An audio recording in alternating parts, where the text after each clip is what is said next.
It's 11:11. Make a wish. Welcome to Hacking Hypermobility Podcast. I'm Luna. And I'm Shelli.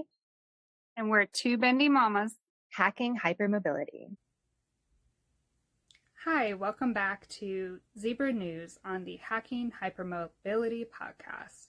I'm Luna, and today we're diving into an exciting new study that not only explains why so many hypermobile folks experience heightened anxiety, but also sheds light on why we're so often dismissed in medical settings. This groundbreaking research was led by Dr. Jessica Eccles and published in the British Journal of Psychiatry. It confirms a strong neurological link between joint hypermobility and anxiety. So this article was published on February 10th, 2025, and is titled Neural Processes Linking Joint Hypermobility and Anxiety, Key Roles for the Amygdala and Insular Cortex. But before anyone dares to say, see, it's all in your head, let me be clear, this study reinforces that hypermobility is a real physical condition with complex neurological and physiological causes, not a product of overactive imagination or anxiety disorders. Some key findings from the study include, first, the hyperactive threat response. So the amygdala is our brain's fear processing center and is more active in hypermobile individuals. This means we might be more sensitive to things like stress, threats, and even the experience of pain itself.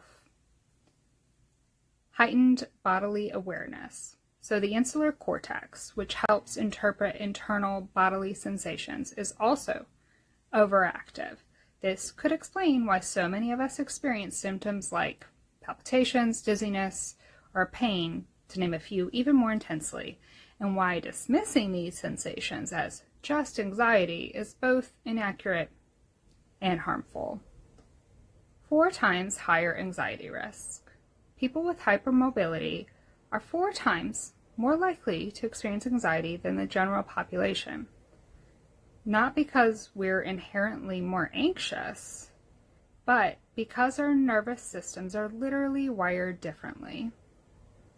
Next, there's a stronger brain connectivity in self-perception areas. So increased communication between the amygdala and the precuneus, which is linked to self-awareness, suggests that us bendy baddies may process fear and bodily sensations in a way that makes them feel more overwhelming and harder to ignore. How this relates to medical gaslighting and trauma. If you have ever been told it's just anxiety, you're too sensitive, or worse, maybe it's all in your head, this study's for you. So for years, hypermobile patients, especially those with Ehlers-Danlos syndrome and hypermobility spectrum disorder, have faced systemic medical gaslighting. We report chronic pain, dysautonomia, digestive issues, and other symptoms that don't fit neatly into a single diagnostic box. And because hypermobility is still under-researched and underrepresented, doctors often default to a psychiatric explanation, even when there's clear physical evidence of our condition. This study explains why so many of us seem more anxious to our doctors. Our heightened bodily awareness and hyperactive threat response can make us appear distressed, when in reality we are accurately perceiving high levels of pain, instability, and other physical dysfunctions in our bodies. When the medical system doesn't understand these neurological differences, it leads to delayed diagnoses. Many of us wait years, even decades, to be taken seriously. Dismissive treatment. Symptoms are often blamed on anxiety, depression, instead of being investigated properly. And eventually medical PTSD. Repeated dismissal makes us afraid to seek care, worsening both physical and mental health outcomes. Breaking the cycle why this study matters. Dr. Eccles' research is a step forward in changing this narrative. It provides scientific validation that hypermobile people experience anxiety and bodily sensations differently due to their brain structure and function, not because we're making it up. Her hope is that this research leads to personalized treatments, ones that acknowledge both the physical and neurological aspects of hypermobility. It's not just our joints, but if the medical community takes this seriously, we could see better medical training so doctors can recognize the brain-body connection without dismissing the complexity of our symptoms, more effective treatments, addressing anxiety and physical symptoms together holistically. Less medical gaslighting, because now we have science to back up our lived experiences. This study is a big deal for our bendy baddies. It's not just about understanding anxiety, it's about reclaiming our medical narratives, proving and demanding better care, proving once and for all that our symptoms are real, they are not in our heads, our bobbleheads. Do you want to dive into the research a little more? Check it out. I'll put it on our website, hackinghypermobility.com. That's it today for Zebra News. Thanks so much for joining us. Stay informed and keep fighting for the care you deserve. See you next time.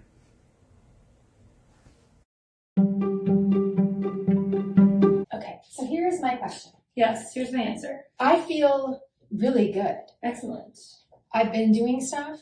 The only thing I'm having to notice that I'm having to do is that when I am back to standing, because I'm so muscle memory into on my left, I have to remind myself That you can stand. that I can. But when I'm doing this and I'm wearing posture correcting clothing, this doesn't hurt. Excellent. I struggle to lean back a little bit because of the stretching, Right. but I think that's just part of the healing. Totally. Is this a honeymoon period? Is this gonna I'm scared.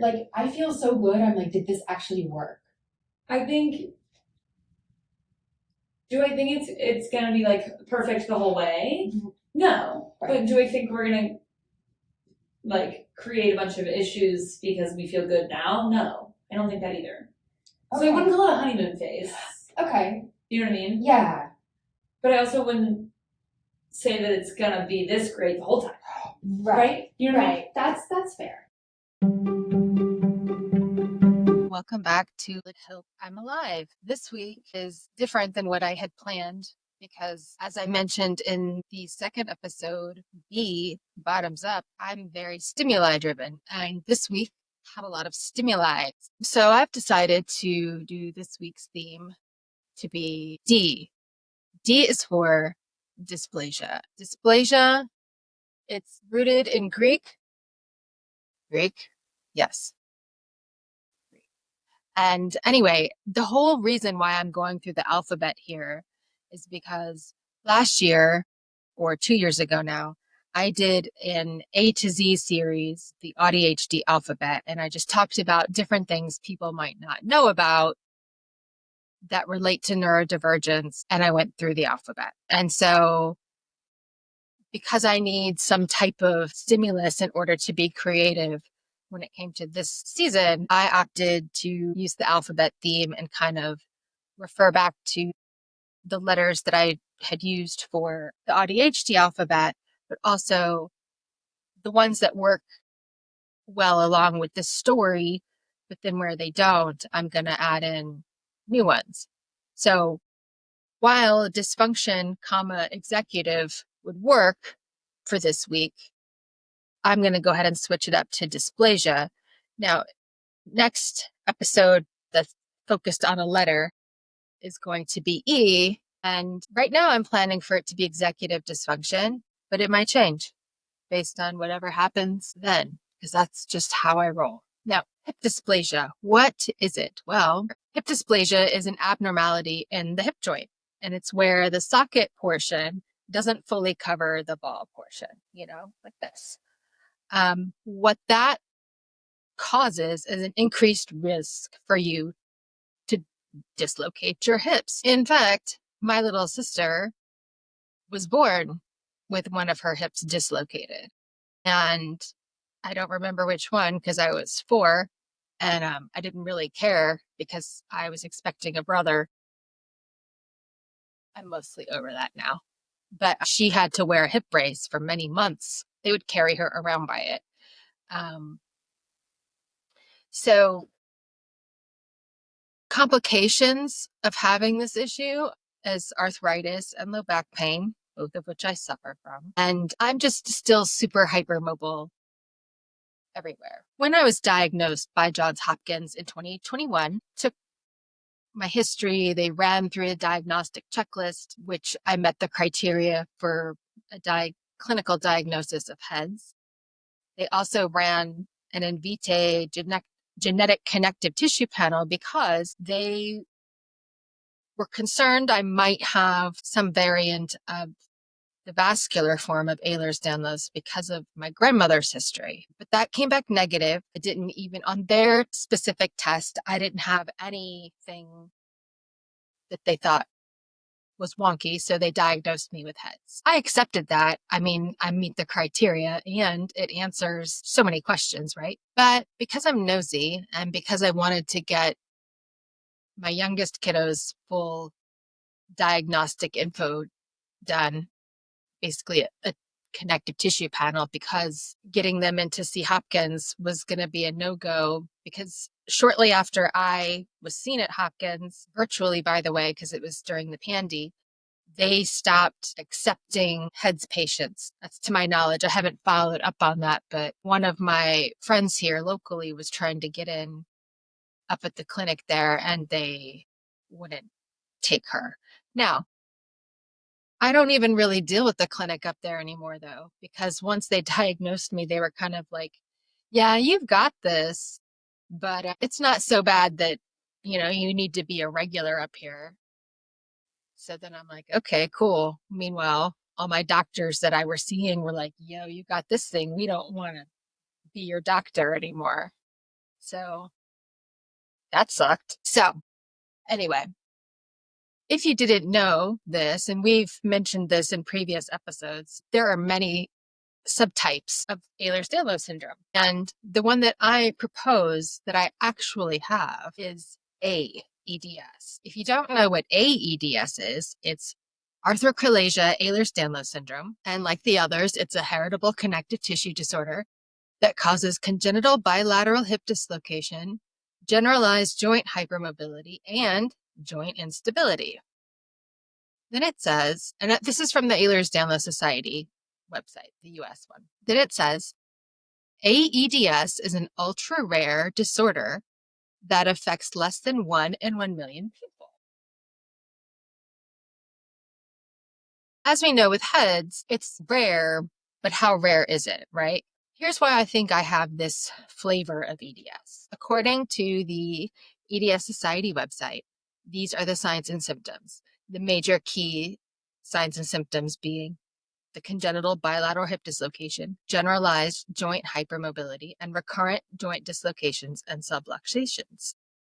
And then people with aEDS might also have skin hyperextensibility, soft, doughy, velvety skin, muscle hypotonia, which is low muscle tone, guilty, motor developmental delay. Now, I recently came upon my baby books when I was cat sitting for my mom down in South Carolina. And while I did meet many of the milestones at the normal time, actually, I met some of my milestones earlier than my own children did. I distinctly remember my mom telling me that while I crawled, and she documented it, the way that I got around was not by crawling. She said that I rolled places, and I've never been great. I've never been great at doing push-ups. I've never, ever been able to do a pull-up, anything that requires overhead. This nearly impossible for me to do. My hips just go wherever they want. So that wouldn't necessarily be considered a delay, but it was a difference, right? And my kids were the same way. Well, Rob was. The next thing on the list is spinal issues such as scoliosis, kyphoscoliosis, or lordosis. Check. Easy bruising. Check. Atrophic scarring. I have a few funky scars, but not atrophic in the way that they are describing. And then skin fragility. Also, yes. Foot deformities. I'm not going to talk too much about but I don't have clubfoot or flat feet. Like, I have weird toes, is like how I like to describe it. And my feet do naturally want to go in. And if I'm laying down, my hips, they like turn out. So I've always felt loosey-goosey. In fact, I'm actually really enjoying doing this from the reformer here. This is a comfortable way for me to sit because I can lean forward and it makes my back feel good and it takes the pressure off my hips. Anyway, so those are just like the symptoms, right, of aEDS. But moving on to why I think I might have it, when I ordered a sequencing genome kit for my youngest, I also got one for myself and we both took it. One of the reports that sequencing gave me was that they possibly detected aEDS in me. And I was like, oh, that's interesting, because Invitae didn't say anything. So when I was looking up the specific variant and read about it, it definitely has conflicting opinions on whether or not it's a pathogenic variant for aEDS. But I'm sitting here as a person with that variant, and this particular flavor of EDS is dominant, by the way, which means you only need one copy of the mutation in order to possibly be affected. And so I think that this is the flavor of EDS that I have. And I think my son has this one also. And why do I think it matters? Because some people might argue, including me in some cases, that the flavor of EDS that you have doesn't matter, because in most cases the treatment is the same. Given what they said about it being ultra rare, I'm beginning to wonder, is it? I mean, I wonder how many people out there are sitting with this variant of VUS. Variant of unknown. Well, I can't remember what it stands for right now. I can't. You know what I have in my brain? Unusual size. I have from The Princess Bride. It's not a variant of unusual size. Uncertain significance. Thank you. Variant of uncertain significance. So I have a copy of a variant of uncertain significance for aEDS, conflicting opinions on whether or not it's pathogenic.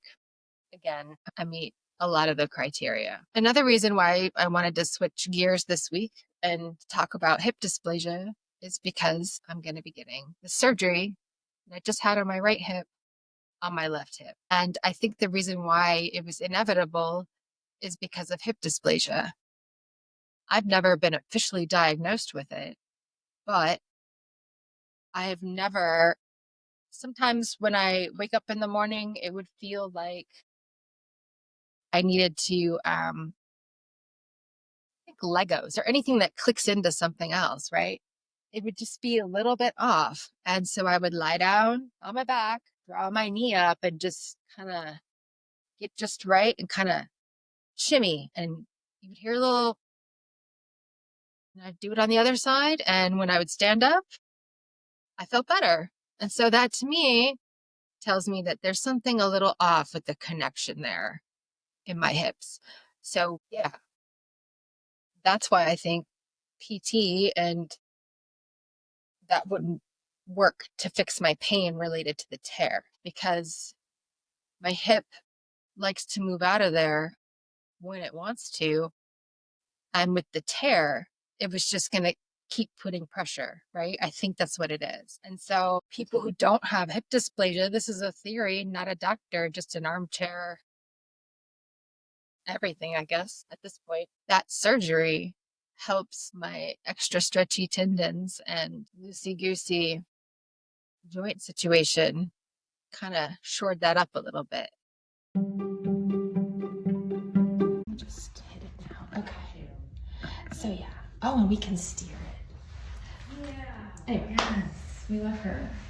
So I had my 6 month yesterday. Yes. And in the meantime, when was the last time I saw you? Last year? I don't know. Anyway, it's been a bit. January? I think it was January. I don't even know what day it is. I've been thinking it's the weekend for like 4 days. Wouldn't that be nice? I don't Well, know. it was the weekend.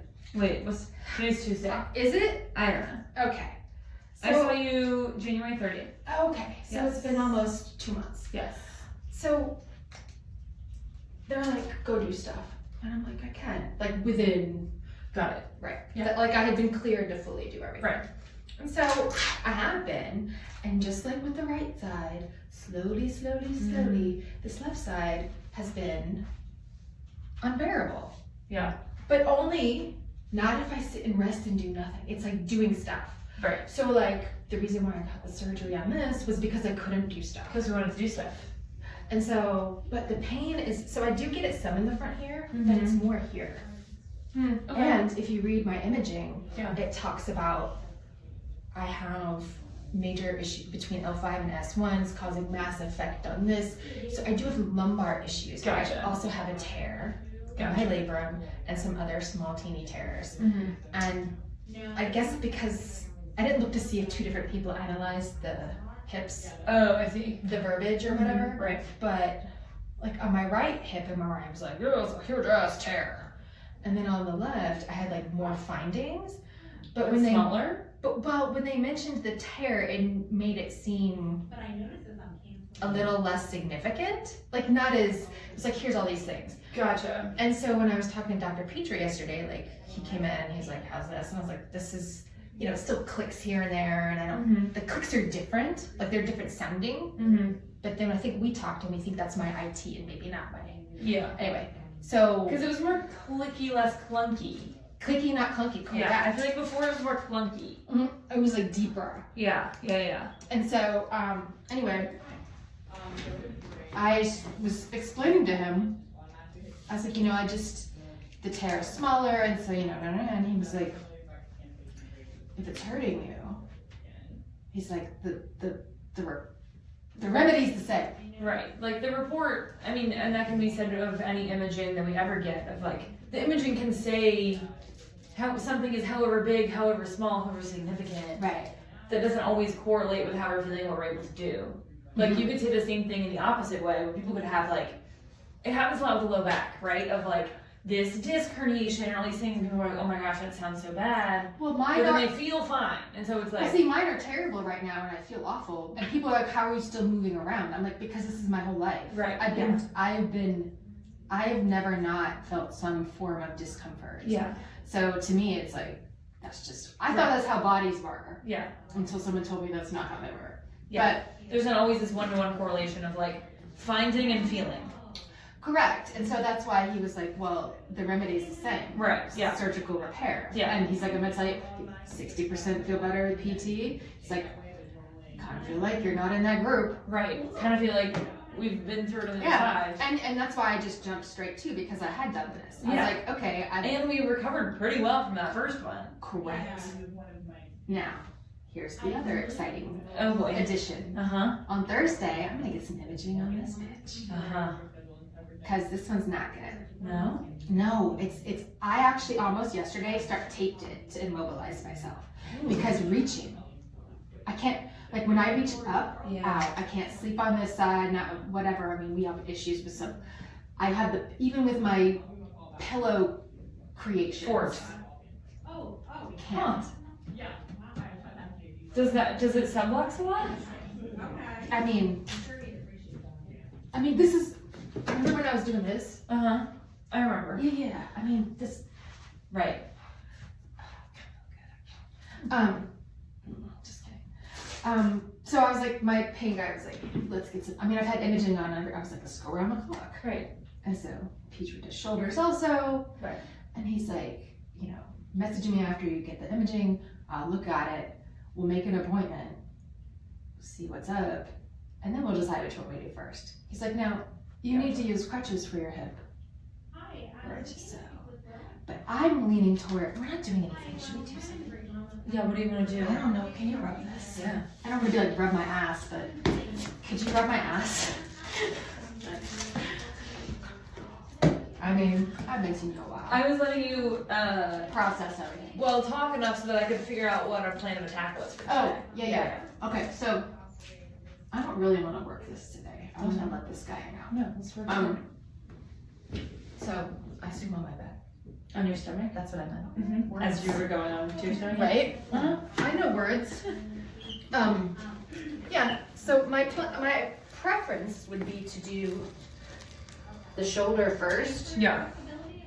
just because in the summer I can still sit in my pool with shoulder stitches, but Oh, this is true. Yeah. and then in the fall, when I'm more likely to be inside and less going places, I kind of like the same. Right. Yeah. If I need the shoulder thing, I guess I'll schedule it for after Rob's graduation. Ooh, graduation. Yeah, college graduation. Wow, that's so exciting. May 10th. He got into grad school, Wow. and then he got a message that there's no funding, Oh. so we don't think he's going. We haven't heard from the 2 other schools yet. What is he studying? Meteorology. That's right. Yeah, so he got into Florida State, like, Oh, wow. a really good, like, atmospheric hurricane Yeah. program. Okay. And we were like, and by the way, we don't have funding. Awesome. So, and then all of his friends who weren't going to go to grad school right away, but got like offers from the Weather Service or NOAA, those offers have been rescinded. Oh. So, Jeez. uh-huh. Great. Yeah. Oh, it feels good. I was trying to use my right hip brace like reversed inside out. I was like, Did it work? I mean, sort of. It's just Alright. awkward. I'm Yeah. like, you know what? I'm just gonna suck it up and get a left one.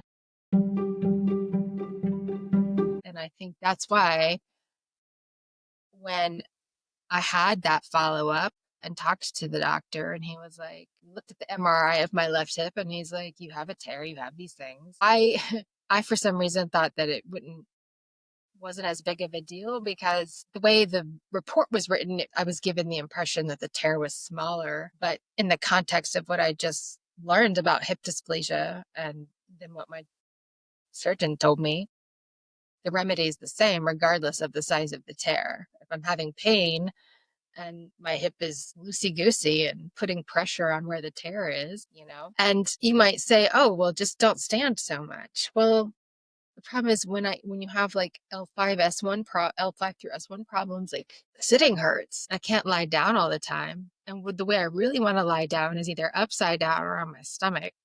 And I have not seen any jobs where that's like, you can do that. Can't really do much in those positions. Anyway, so that's why we're pivoting to talking about hip dysplasia.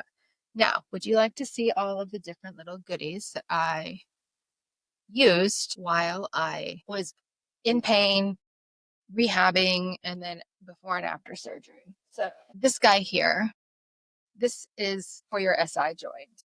And the way it works is you put it on low on your hips and then adjust the pressure. This is nice if you're going to be standing for a while. This one, I would sometimes wear this in conjunction with one of these, which is a back brace or a waist cincher. Or corset, I mean, in general. So these two together were nice. But my favorite, when my right hip was like at its worst, was this thing, which I mentioned briefly. The way this one was, you stand up and put it around your hip here and then around your thigh here, and it gives you support. This is great too. Another thing, all of these are like external bracing things, which are fine. It's just a layer, right? And it can cause overheating, extra sweating, annoying Velcro sounds, which, as you can see, really bother me. So I started switching to my clothing to be supportive. I wear a lot more compression than I used to. And the compression that I wear is corrective in nature. So I didn't really want to love the whole form clothing situation, but after wasting so much time trying to research a more affordable compression corrective clothing option, I realized I was wasting so much time doing that I just was like, let me just try it. So I tried it, I bought it, I love it. So most days, I wear this corrective form bra. And I also have the leggings, which I'm wearing today. And these, after wearing these today, I'm going to make these more of a regular because my hips and back do feel better right now. If you were ever a runner, or if you ever had any type of special running gear, but you quit running like I did, like because running is not something that my body wants me to do anymore. I had these running tights from when I ran my first half marathon. They're by CWX and they're compression and they have support in the knees. This is heat gear. So like in the winter time, I can wear these for support because these leggings I have here aren't very warm. I think they offer and sell some warmer versions of these leggings, but I am trying to curb my shopping right now, just supporting not shopping right now for a variety of reasons. Art school is expensive, yo, even with a big ass scholarship. Having a leg spasm right now. All right. You'll notice I'm sitting on a reformer that my bestie Carrie gifted to me. I love this because gravity hates me. And so this is a way to get some strength building in without putting a lot of pressure on my joints. This is the wheelchair that I purchased after I found out I was getting this hip surgery. And the reason why is because I knew that I was going to be at a conference out of town. Actually, this is when I was going to be at the Ehlers-Danlos conference. And I knew that I was going to need to be getting around, but like walking was going to be a challenge. And I saw this particular type of wheelchair / rollator combo when I was at a concert. I was there with my old rollator, which is right here, and I'll show you that in a minute.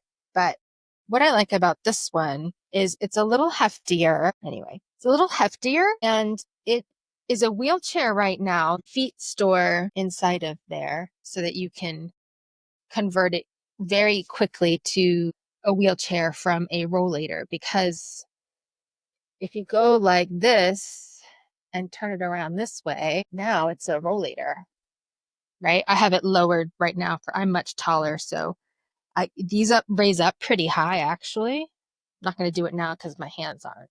But so it's a rollator that very easily you can just flip this around, have a seat, and then someone can push you. And the wheels are not, maybe they do inflate. My husband said they were plastic, but if you watched the video last week where we did the little tour of me in the neighborhood, like the day after my surgery, where we went around the block, it felt to me like the wheels were maybe flat. This does have a seatbelt, which also, again, if you watched me almost get launched out of the wheelchair, that was fun.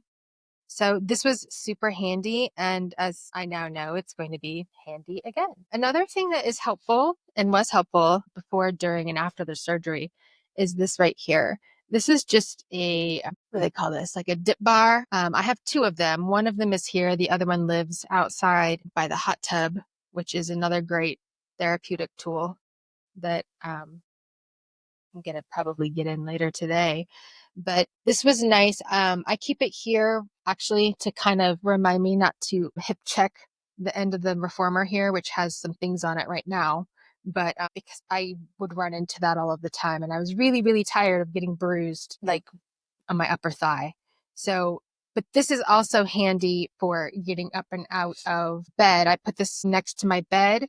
And when I got more mobile, I put one next to the toilet in the bathroom, because we had two. Speaking of the toilet, this is a portable toilet. Right now it has the bowl that drains into the toilet, but it actually has like a chamber pot, so you can put it in a room that you don't have to have it over a toilet. But in addition to using this to get me a little bit higher up on the toilet so that it was easier for me to use the restroom on my own and get up and out of there, this was actually a nice shower stool. because the shower stool that I was using previously was a little lower and different. And this afforded me different options and better options in the shower for me personally. And I just liked the flexibility of it. And now I'm going to be using it again, obviously for after the surgery, but I'm going to be keeping it outside by the hot tub for when I have to inevitably go to the bathroom while I'm chilling in the hot tub and I don't want to have to go all the way inside. So that's a problem solver right there. This is my OG rollator. Her name's Rhonda, which reminds me I need to name this one. I haven't yet. But this is Rhonda.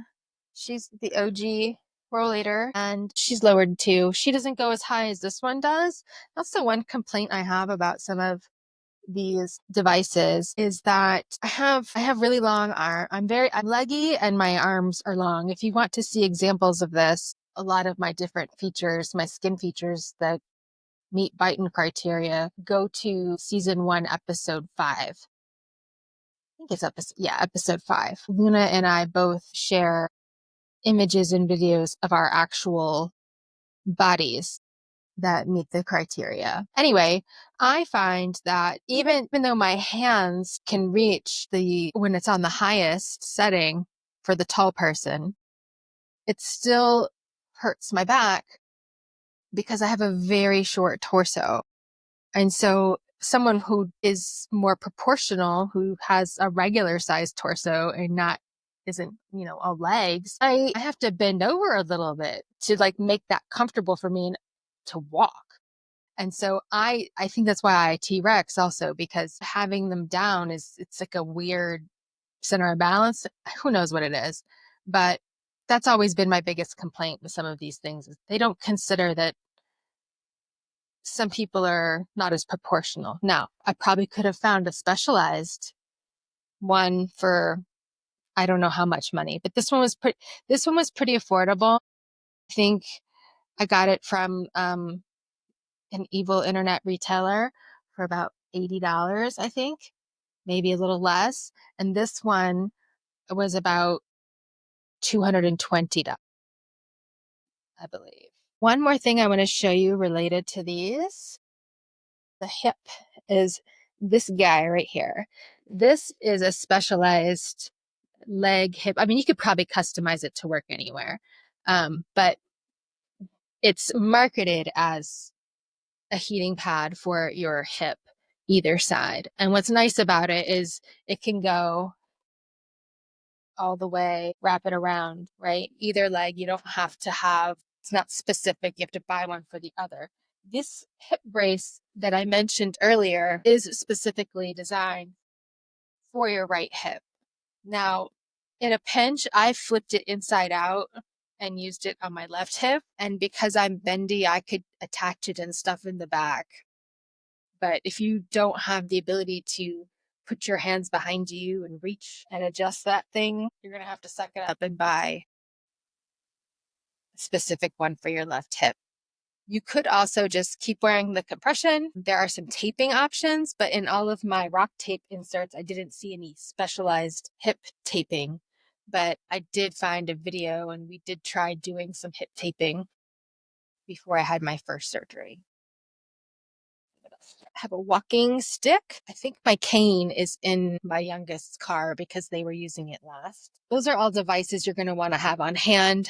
I still have my crutches from the first surgery, so I'm going to be using those again. I do not like crutches. As soon as I could, they told me I didn't have to use them. I was not. Now they didn't want me limping and putting too much pressure. They wanted me to be more even keeled. So they did recommend if I was going to be doing a lot of walking to use the crutches. But at that point, because of the way my shoulders are, and actually holding this camera right now is not good for me. So I'm going to stop in a second. But they were like, oh, I just lost my train of thought. Alice, what was I talking about? Do you remember? She doesn't remember. Okay. Anyway, I'm pretty sure I paid for those puppies. I'm not going to let them send me home with some. I'll be bringing some with me. Okay. I am going to go wrap this up. Cool. Thank you for that was a high five. That was a primo high five. You're not even, like, your hand is off to the side. It was really an excellent high five. It never ever happens to me. It was really good. I'm really impressed.